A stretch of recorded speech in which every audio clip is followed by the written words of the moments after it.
Hi, ഞാൻ ആദിഷ്.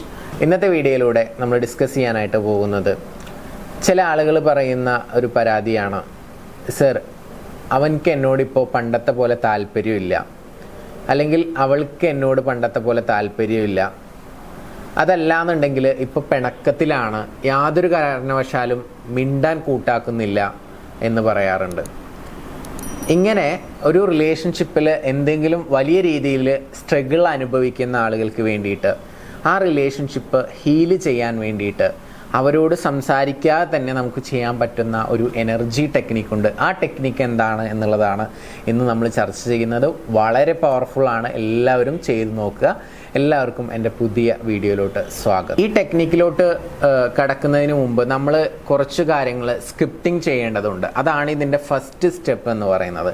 അപ്പോൾ അതെന്തൊക്കെയാണെന്നുള്ളത് പറയാം, ജസ്റ്റ് ഒന്ന് നോട്ട് ചെയ്ത് വെക്കുക. ഒന്നാമത്തെ കാര്യം എന്ന് പറയുന്നത്, നിങ്ങൾ അവരെ ഒരുപാട് ഇഷ്ടപ്പെടുന്നുണ്ടായിരിക്കും. അപ്പോൾ വൈ യു ലവ് ദം, എന്തുകൊണ്ടാണ് നിങ്ങൾ അവരെ ഇഷ്ടപ്പെടുന്നത്? അവളായിക്കോട്ടെ അവനായിക്കോട്ടെ, എന്തുകൊണ്ട് ഇഷ്ടപ്പെടുന്നു എന്നുള്ള ഒരു ചോദ്യം ചോദിക്കുക. ആ ചോദ്യത്തിനുള്ള ആൻസർ ഒരു പാരഗ്രാഫായിട്ട് ഒരു പേപ്പറിലോ അല്ലെങ്കിൽ ഒരു നോട്ട്ബുക്കിലോ എഴുതുക. ഇതാണ് ഒന്നാമത്തെ സ്റ്റെപ്പ് എന്ന് പറയുന്നത്. ക്ലിയർ ആയല്ലോ? ഇനി രണ്ടാമതായിട്ട് നിങ്ങൾ എഴുതേണ്ടത്, നിങ്ങളുടെ ഭാഗത്ത് നിന്നും എന്തെങ്കിലുമൊക്കെ മിസ്റ്റേക്കുകൾ വന്നിട്ടുണ്ടോ, നിങ്ങൾ അവരെ ഉപദ്രവിക്കുകയോ മറ്റോ അങ്ങനെ എന്തെങ്കിലും ചെയ്തിട്ടുണ്ടോ, സ്വയം ചോദിക്കുക. അങ്ങനെ ഉണ്ടെങ്കിൽ ചിലപ്പോൾ നന്നായിട്ട് ചൂടായിട്ടുണ്ടാവാം, ചിലപ്പോൾ ആ സാഹചര്യം അങ്ങനെ ആയതുകൊണ്ടാവാം, അതല്ലെങ്കിൽ ചിലപ്പോൾ തെറി വിളിച്ചിട്ടുണ്ടാവാം, അതല്ലാന്നുണ്ടെങ്കിൽ എന്തെങ്കിലും ട്രസ്റ്റ് ഇഷ്യൂ ആവാം. വാട്ട് എവർ ഇറ്റ് ഈസ്, എന്താണെന്ന് നിങ്ങൾക്ക് തന്നെ അറിയുള്ളൂ. നിങ്ങളുടെ റിലേഷൻഷിപ്പിലോട്ട് തിരിഞ്ഞു നോക്കുക. നിങ്ങളുടെ ഭാഗത്ത് എന്തെങ്കിലും മിസ്റ്റേക്സ് സംഭവിച്ചിട്ടുണ്ടെങ്കിൽ അത് അടുത്ത ഒരു പാരഗ്രാഫായിട്ട് നിങ്ങൾ എഴുതുക രണ്ടാമതായിട്ട്. ഇനി മൂന്നാമതായിട്ട് നിങ്ങൾ ചെയ്യേണ്ടത്, അവർ നിങ്ങളുടെ കൂടെ ഉണ്ടായിരുന്ന സമയത്ത് നിങ്ങൾ ഗ്രേറ്റ്ഫുൾ ആയിട്ടുള്ള ഒരുപാട് നിമിഷങ്ങൾ ഉണ്ടായിരിക്കും. നിങ്ങളെ സപ്പോർട്ട് ചെയ്തതാവാം, പ്രോത്സാഹിപ്പിച്ചതാവാം, അല്ലെങ്കിൽ വേറെ എന്തും ആവാം. കൊച്ചു കൊച്ചു കാര്യങ്ങളാവാം, വലിയ കാര്യങ്ങളാവാം. നിങ്ങൾക്ക് ഹാപ്പിനെസ് കിട്ടിയിട്ടുള്ള, നിങ്ങൾക്കൊരു എനർജി കിട്ടിയിട്ടുള്ള ഓരോ മൊമെൻറ്റ്സും ഓർക്കുക. മിനിമം ഒരു 10 മൊമെൻറ്റ്സോ അല്ലെങ്കിൽ 10 സിറ്റുവേഷൻസ് എങ്കിലും നിങ്ങൾ എഴുതുക എന്നുള്ളതാണ്.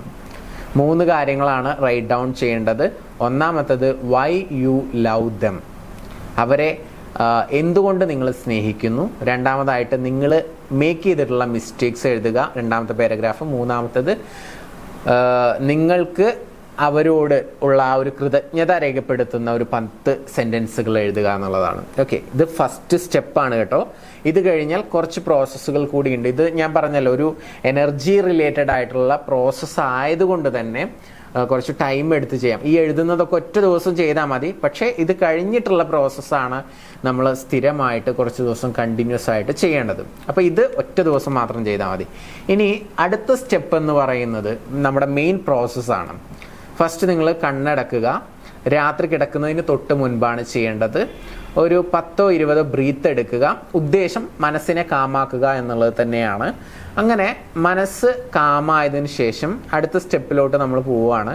കണ്ണുകൾ അടച്ചതിന് ശേഷം ഞാൻ പറയുന്ന ഈ 4 വേർഡ്സ് ആണ് നിങ്ങൾ പറയേണ്ടത്. 4 വേർഡ്സ്, 4 സെൻറ്റൻസുകളാണ്. ഒന്നാമത്തേത് ഐ ലവ് യു എന്നുള്ളതാണ്. ഈ ഐ ലവ് യു എന്നുള്ള വേർഡ് പറയുന്ന സമയത്ത് നമുക്ക് അതിനൊരു പോസിറ്റീവ് ഫീല് കിട്ടാൻ വേണ്ടിയിട്ടാണ് ഞാൻ തുടക്കത്തിൽ വൈ യു ലവ് ദം എന്നുള്ളതിനെ കുറിച്ചിട്ട് എഴുതാൻ വേണ്ടി പറഞ്ഞത്. അപ്പോൾ ആ എഴുതിയിട്ടുള്ള കാര്യങ്ങൾ നിങ്ങളുടെ മനസ്സിലോട്ട് വരികയും എക്സാക്റ്റ് ഫീലിംഗ് നിങ്ങൾക്ക് കിട്ടുകയും ചെയ്യും അത് പറയുന്ന സമയത്ത്. അപ്പോൾ ഐ ലവ് യു എന്നാണ് ഫസ്റ്റ് മനസ്സിൽ പറയേണ്ടത്. പക്ഷേ ഇത് മനസ്സിൽ പറയുന്നതിന് തൊട്ട് മുൻപായിട്ട് നിങ്ങൾ ബ്രീത്തിങ് കഴിഞ്ഞ ഉടനെ കണ്ണടക്കുമല്ലോ. ആ കണ്ണടച്ച സമയത്ത് ഓപ്പോസിറ്റ് നിങ്ങൾ ആ ഉദ്ദേശിക്കുന്ന വ്യക്തിയെ സങ്കല്പിക്കണം. സങ്കല്പിച്ചുകൊണ്ട് അവരോട് വേണം നിങ്ങളിത് പറയാൻ. ഓക്കെ, സങ്കല്പത്തിൽ ഐ ലവ് യു പറയുന്നു. രണ്ടാമതായിട്ട് നിങ്ങൾ പറയേണ്ടത് ഐ ആം സോറി എന്നുള്ളതാണ്. ഐ ആം സോറി എന്ന് പറയുന്ന സമയത്ത് നിങ്ങൾ മേക്ക് ചെയ്തിട്ടുള്ള മിസ്റ്റേക്സ് നമ്മൾ അവിടെ റൈറ്റ് ഡൗൺ ചെയ്തിട്ടുണ്ടാവും. അത് മനസ്സിലോട്ട് വരുമ്പോൾ ആ സോറി പറയാനുള്ള ആ ഒരു ഇൻറ്റൻസിറ്റി നമ്മുടെ ഉള്ളിൽ നിന്നും വരും എന്നുള്ളതാണ്. നമ്മൾ ഒരു ഹൃദയം കൊണ്ട് തന്നെ നമുക്ക് ആ ഒരു സോറി പറയാനായിട്ട് പറ്റും. ഐ ആം സോറി എന്ന് പറയുന്ന സമയത്ത് ആ ഫീല് കിട്ടും. മൂന്നാമതായിട്ട് പ്ലീസ് ഫോർഗീവ് മീ എന്നാണ് പറയേണ്ടത്. എനിക്ക് മാപ്പ് നൽകൂ, അല്ലെങ്കിൽ എന്നോട് പൊറുക്കൂ എന്നുള്ള രീതിയിലാണ് അതിൻ്റെ ഒരു അർത്ഥം വരുന്നത്. Please forgive me. അതും ഈ മിസ്റ്റേക്കുമായി ബന്ധപ്പെട്ടിട്ട് കണക്റ്റഡ് ആണ്. ദെൻ നാലാമതായിട്ട് നിങ്ങൾ പറയേണ്ടത് താങ്ക് യു എന്നുള്ളതാണ്. ആ താങ്ക് യു എന്നുള്ളത് പറയുന്ന സമയത്ത് ആ ഗുഡ് ഫീല് കിട്ടാൻ വേണ്ടിയിട്ടാണ് നമ്മൾ ഗ്രാറ്റിറ്റ്യൂഡുമായി ബന്ധപ്പെട്ടിട്ടുള്ള സെൻറ്റൻസുകൾ എഴുതാനായിട്ട് പറഞ്ഞിട്ടുള്ളത്. അപ്പോൾ അത് മനസ്സിലോട്ട് വരികയും ആ താങ്ക് യു എന്നുള്ളത് ഉള്ളിൽ നിന്ന് തന്നെ പറയുന്ന രീതിയിൽ ഒരു ഫീല് കിട്ടും. ഓക്കെ, അപ്പോൾ 4 വേർഡ്സ് ആണ്. ഇത് വളരെ പവർഫുള്ളായിട്ടുള്ള ടെക്നിക്കാണ്. ഈ 4 വേർഡ്സിനെ കുറിച്ചിട്ടൊരു പുസ്തകം തന്നെയുണ്ട്.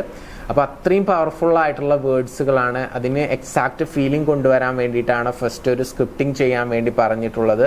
ഇത് ചെയ്തു കഴിഞ്ഞാൽ നമ്മൾ പിണക്കത്തിലായിരിക്കുന്ന ആ ഒരു വ്യക്തിയോട് നമ്മൾ പോയിട്ട് സംസാരിച്ച് ശരിയാക്കണം എന്നില്ല. സംസാരിക്കാം, നമ്മളിത് കുറച്ച് ദിവസം കണ്ടിന്യൂസ് ആയിട്ട് ഈ ഒരു പ്രോസസ്സിലൂടെ പോയതിന് ശേഷം സംസാരിക്കുമ്പോൾ അതിൻ്റെ ഒരു റിസൾട്ട് എൻ്റർലി ഡിഫറെൻ്റ് ആയിരിക്കും. ഇതൊരു എനർജി ടെക്നിക്കാണ്. മാക്സിമം ഫീലോട് കൂടിയിട്ട് മുന്നിൽ ആ വ്യക്തി ഇരിക്കുന്നതായി സങ്കല്പിച്ച് ഈ 4 വേർഡ്സ് പറയുമ്പോൾ അതിൻ്റെ ഒരു എഫക്റ്റ് എൻ്റർലി ഡിഫറെൻ്റ് ആണ്. സോ ഇത്രയേ ഉള്ളൂ സ്റ്റെപ്പ്. വളരെ ഷോർട്ടാക്കിയിട്ട് ഒന്നുകൂടി പറയാം. ഫസ്റ്റ് ബ്രീത്ത് ചെയ്യുന്നു, രണ്ടാമത് കണ്ണടച്ചുകൊണ്ട് മനസ്സിൽ ഇമാജിൻ ചെയ്യുന്നു ഓപ്പോസിറ്റ് ആ വ്യക്തി ഇരിക്കുന്നത്. മൂന്നാമത്തെ സ്റ്റെപ്പ് എന്ന് പറഞ്ഞു കഴിഞ്ഞാൽ ഈ 4 വേർഡ്സ് പറയുന്നു. ഇത്രയേ ഉള്ളൂ ഡെയിലി ചെയ്യേണ്ടത്. സ്ക്രിപ്റ്റിംഗ് ഒരു ദിവസം മാത്രം ചെയ്താൽ മതി. ഇപ്പോൾ വളരെ ക്ലാരിറ്റി നിങ്ങൾക്ക് കിട്ടിക്കാണുമെന്ന് വിചാരിക്കുന്നു. ഈ ഒരു ആക്ടിവിറ്റി എത്ര ദിവസം ചെയ്യണമെന്ന് പല ആളുകളുടെയും കൺഫ്യൂഷൻ ആയിരിക്കും. ഒരു 21 ഡേയ്സ് എങ്കിലും കണ്ടിന്യൂസ് ആയിട്ട് ചെയ്യുക. ഒരു 5 minutes ഒക്കെ നിങ്ങൾ റിപ്പീറ്റ് ചെയ്താൽ മതി. ഈ 4 വേർഡ്സ് തന്നെ റിപ്പീറ്റ് ചെയ്തുകൊണ്ടിരിക്കുക. ആ ഒരു ഫീല് കൂടുതൽ ചെയ്യുന്നത് കൊണ്ട് പ്രശ്നമൊന്നുമില്ല. പക്ഷേ ഇപ്പോൾ ഒരു 10 മിനിറ്റ് ചെയ്യുമ്പോൾ നിങ്ങൾക്ക് ബോറിംഗ് വരുന്നുണ്ടെങ്കിൽ അത്ര ടൈം ചെയ്യരുത്. മിനിമം ഒരു 5 minutes ഒക്കെ ചെയ്താൽ മതി. അത് മാക്സിമം ഗുഡ് ഫീലോട് കൂടിയിട്ട് ചെയ്യുക. തീർച്ചയായിട്ടും നിങ്ങളുടെ റിലേഷൻഷിപ്പിൽ വളരെ പോസിറ്റീവായിട്ടുള്ള ഒരു ചേഞ്ച് കൊണ്ടുവരാൻ ഈ ഒരു എനർജി ടെക്നിക്കിന് കഴിയുമെന്നുള്ളത് പ്രൂവ് ചെയ്തിട്ടുള്ളതാണ്. ധാരാളം ആളുകൾ ഇത്തരത്തിലുള്ള ടെക്നിക്കുകൾ അപ്ലൈ ചെയ്യുന്നുണ്ട്. എസ്പെഷ്യലി ഇത് കേരളത്തിന് പുറത്തുള്ള ആളുകളാണ് ഏറ്റവും കൂടുതൽ യൂസ് ചെയ്യുന്നത്. നമ്മുടെ കേരളത്തിലോട്ട് വന്നുകൊണ്ടിരിക്കുന്നതേ ഉള്ളൂ. വന്നിട്ടുണ്ട്, പക്ഷേ ആളുകളിലോട്ട് സുപരിചിതമായിട്ട് എത്തിക്കൊണ്ടിരിക്കുന്നതേ ഉള്ളൂ. അപ്പോൾ ഇതാദ്യമായിട്ട് കേൾക്കുന്ന ആളുകൾക്ക് ഇതിൽ ട്രസ്റ്റ് ചെയ്യാനൊക്കെ ചിലപ്പോൾ കുറച്ച് പ്രയാസം ഉണ്ടായിരിക്കും. നിങ്ങൾ ഡോണ്ട് വറി. നിങ്ങൾ ഏത് റിലീജിയൻ ആണെങ്കിലും എന്ത് കാര്യങ്ങൾ ഫോളോ ചെയ്യുന്ന ആളാണെങ്കിലും നിങ്ങൾക്ക് നിങ്ങളുടെ റിലേഷൻഷിപ്പ് ഹീൽ ചെയ്യണം എന്ന് ആഗ്രഹിക്കുന്നുണ്ടെങ്കിൽ ഈ 4 വേർഡ്സ് യൂസ് ചെയ്യുക. ഫീലിങ്സ് നിങ്ങളുടെ യൂസ് ചെയ്യുക. മാക്സിമം സെൻസ് ചെയ്തുകൊണ്ട് ചെയ്യുക. തീർച്ചയായിട്ടും 100% ഗ്യാരണ്ടിയാണ് നിങ്ങൾക്ക് റിസൾട്ട്. അപ്പോൾ ചെയ്ത് നോക്കുക. നിങ്ങളുടെ റിസൾട്ടുകൾ ചെയ്തതിന് ശേഷം ഒരു 1 month കഴിഞ്ഞിട്ട് താഴെ വന്നിട്ട് കമൻറ്റ് ചെയ്യുക. അപ്പോൾ പിണക്കത്തിലായിരിക്കുന്ന ആളുകൾ പെട്ടെന്ന് പോയി സംസാരിക്കേണ്ട ആവശ്യമില്ല. ഇതൊക്കെ ചെയ്തതിന് ശേഷം ഒന്ന് സംസാരിക്കുകയാണെന്നുണ്ടെങ്കിൽ ചിലപ്പോൾ നിങ്ങൾക്ക് ഡബിൾ റിസൾട്ട് ആയിരിക്കും കിട്ടുക. ഓക്കെ, അപ്പോൾ നിങ്ങൾ എന്തെങ്കിലും ഭയങ്കരമായിട്ടുള്ള പ്രശ്നത്തിലാണ്, ടെക്നിക്കുകൾ എനിക്ക് പോരാ, സംസാരിക്കണം എന്നൊക്കെ ഉണ്ടെങ്കിൽ മുകളിൽ കാണുന്ന നമ്പറിൽ വിളിക്കാം. പേഴ്സണൽ കോച്ചിങ് നിങ്ങൾക്ക് അറ്റൻഡ് ചെയ്യാവുന്നതാണ്. അതല്ല നിങ്ങൾക്ക് സൊല്യൂഷൻ മാത്രം മതി, ഇൻസ്റ്റൻ്റ് ആയിട്ടൊരു റിസൾട്ട് വേണം എന്നൊക്കെ തോന്നുന്നുണ്ടെങ്കിലും ഡൗട്ടുകളൊക്കെ മുകളിൽ കാണുന്ന നമ്പറിൽ നിങ്ങൾക്ക് വിളിച്ച് ചോദിക്കാവുന്നതാണ്. നമുക്ക് പുതിയ വീഡിയോ ആയിട്ട് വീണ്ടും കാണാം. Thank you. നമസ്തേ.